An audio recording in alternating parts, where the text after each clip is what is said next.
Hello दोस्तों, अस्सलाम वालेकुम। आज हम पढ़ेंगे डाइजेस्टिव सिस्टम का पार्ट नंबर 2, जिसके बारे में हमने कल बात की थी। अब हम पढ़ेंगे। हमने पढ़ा था स्टमक के बारे में, इसोफेगस के बारे में, फेरिंक्स के बारे में और इसके साथ साथ ओरल कैविटी के बारे में। अब हम बात करेंगे, जब स्टमक के बाद फूड की ब्रेक डाउन होती है तो फूड कहाँ चली जाती है। तो सबसे पहले फूड जो है वो स्टमक के बाद जब जाती है तो पाइलोरिक स्फिंक्टर को क्रॉस करके जाती है, और जब पाइलोरिक स्फिंक्टर को क्रॉस करती है तो ये स्मॉल इंटेस्टाइन में दाखिल होती है। तो आज हम पढ़ेंगे स्मॉल इंटेस्टाइन के बारे में कि स्मॉल इंटेस्टाइन का खुराक के ब्रेकडाउन में क्या रोल है। Small intestine is the largest part of the digestive system. ये डाइजेस्टिव सिस्टम का सबसे लार्जेस्ट पार्ट होता है। और स्मॉल इंटेस्टाइन जो है वो तकरीबन इसकी चौड़ाई 17 फीट होती है। 17 फीट इसकी जो है वो चौड़ाई होती है, सॉरी लंबाई होती है। इसकी लेंथ जो है 17 फीट होती है। लेकिन आप सोचते होंगे कि हमारे पेट के अंदर 17 फीट की जो लंबी चौड़ी जो लंबी पाइप है वो हमारे जिस्म में किस तरह आ जाती है। तो बात यह है कि ये कॉइल्ड फॉर्म में पाई जाती है, कॉइल्ड शक्ल में हमारे जिस्म के अंदर मौजूद होती है। तो कॉइलिंग की वजह से बहुत ज़्यादा लेंथी चीज़ जो है वो कम जगह में समो जाती है, आ जाती है। तो small intestine is divided into 3 parts. Small intestine को हम 3 हिस्सों में तकसीम करते हैं। तो स्मॉल इंटेस्टाइन का जो पहला हिस्सा है उसको हम कहते हैं ड्यूडेनम। तो duodenum is the first part of small intestine. इसकी लंबाई तकरीबन 10 इंच होती है। Receive chyme from stomach. ये स्टमक से जो फूड वसूल करती है उस फूड को हम काइम या चाइम कहते हैं। काइम या चाइम इसको हम कहते हैं, क्योंकि इसकी तकरीबन ब्रेक डाउन हो चुकी होती है स्टमक के अंदर। और चाइम ऐसे फूड को हम कहते हैं जो लिक्विड हालत में हो।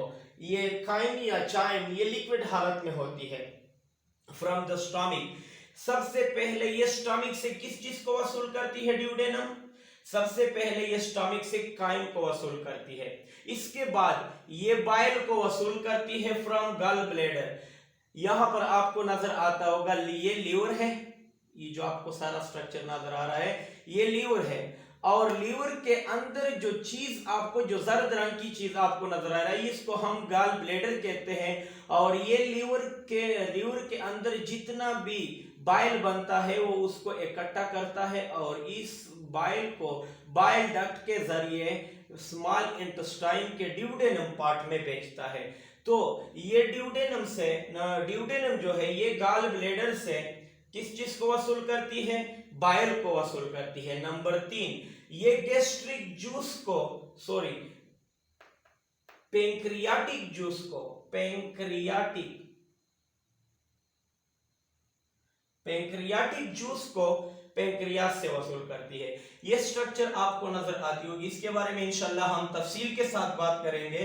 लेकिन थोड़ा आपके समझ में होना चाहिए कि इस स्ट्रक्चर को हम पेंक्रियास कहते हैं। क्या कहते हैं? पेंक्रियास। ये डुअल ग्लैंड है। ये क्या है? डुअल ग्लैंड है।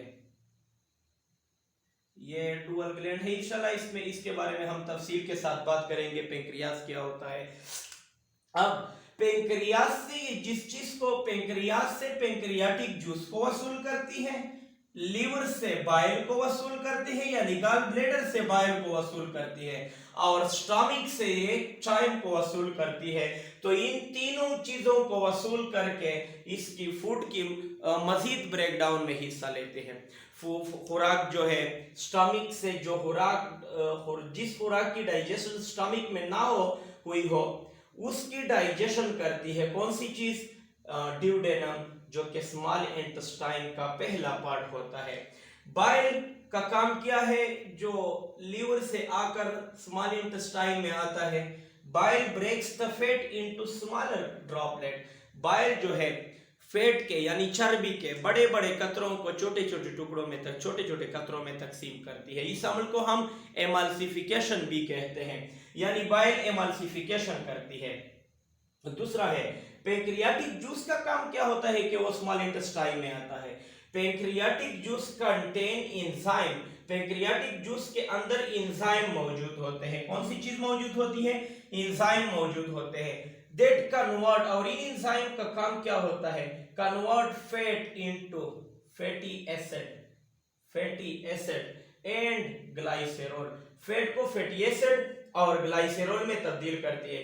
इसके साथ साथ पैंक्रियाटिक जूस में NaHCO3 सोडियम बाइकार्बोनेट भी होता है, और सोडियम बाइकार्बोनेट जो है वो न्यूट्रल करती है acidic chyme of the stomach. Stomach के अंदर खुराक में HCl दाखिल हुआ था, तो खुराक की जो पीएच थी वो कम थी, जिसकी वजह से जो चीज यहां पर आ रही थी स्मॉल इंटेस्टाइन में, जो चाइम आ रही थी, उस चाइम की पीएच कम थी, और कम होने की वजह से, पीएच कम होने की वजह से खुराक को हम एसिडिक फूड कहते थे, क्योंकि इसकी एसिडिटी ज्यादा थी। तो एसिडिटी क्यों ज्यादा थी? क्योंकि इसकी पीएच कम थी। तो पीएच को बरकरार रखने के लिए पैंक्रियास से पैंक्रियाटिक जूस दाखिल होती है, जिसमें NaHCO3 शामिल होती है, और ये NaHCO3 स्टोमिक से जो एसिडिक चाइम आती है, स्टोमिक से जो एसिडिक चाइम आती है उसको न्यूट्रल करती है, न्यूट्रलाइज करती है। आज के लिए इतना ही काफ़ी है। इंशाल्लाह उम्मीद करता हूँ कि आपको मेरी ये वीडियो पसंद आई होगी। अगर पसंद आए तो चैनल को सब्सक्राइब कीजिएगा और लाइक और शेयर करना ना भूलिएगा। इजाज़त दीजिए, अल्लाह हाफ़िज़।